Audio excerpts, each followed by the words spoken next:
বছরের শেষ দিনে একটা খুশির খবর, ঐতিহ্যবাহী ফুরফুরা হাই মাদ্রাসা নির্বাচনে তৃণমূল কংগ্রেসকে মানুষ ব্যাপকভাবে পরাজিত করেছে। ৬-০তে পরাজিত হয়েছে, আমাদের প্রার্থীরা জয়ী হয়েছে। যদি এই ধরনের শান্তিপূর্ণভাবে অবাধ নির্বাচন হয়, তৃণমূল কংগ্রেস দিকে দিকে পরাজিত হবে। এই ভোটে হারার ভয়ে তারা নির্বাচনের ডেটকে পিছিয়ে দেওয়ার চেষ্টা করেছিল।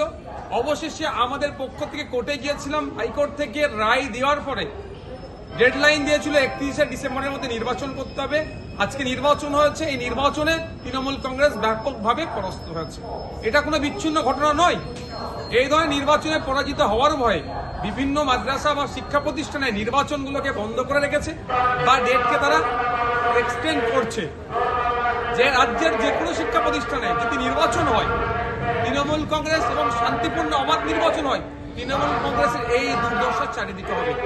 আজকের এই নির্বাচনে জয়ের ফলে যাদের ভূমিকা ছিল, আমাদের দলের কর্মী সমর্থক সহ যারা আরও ছিলেন, যাদের প্রচেষ্টায় মানুষের দ্বারে দ্বারে গিয়ে অভিভাবকদেরকে আমরা বোঝাতে পেরেছি যে ম্যানেজিং কমিটির যে অভিভাবক প্রতিনিধি নির্বাচনের ক্ষেত্রে যে শিক্ষা প্রতিষ্ঠানে যে আমরা কি পরিকাঠামোগত ডেভেলপ হওয়ার দরকার এবং সাথে সাথে কীভাবে স্বচ্ছতার সাথে শিক্ষা পরিবেশ তৈরি করা যায়, এটা বোঝাতে পেরেছি। এবং তৃণমূল কংগ্রেস যে শিক্ষা প্রতিষ্ঠানটাকে নিয়ে একটা সিন্ডিকেট হাব তৈরি করার চেষ্টা করেছিল, এটাকে যে সিন্ডিকেটেরকে যে দুর্নীতিকে আমরা ভাঙতে পেরেছি, সেই সমস্ত ভোটারদেরকে তথা অভিভাবকদেরকে ধন্যবাদ জানাই।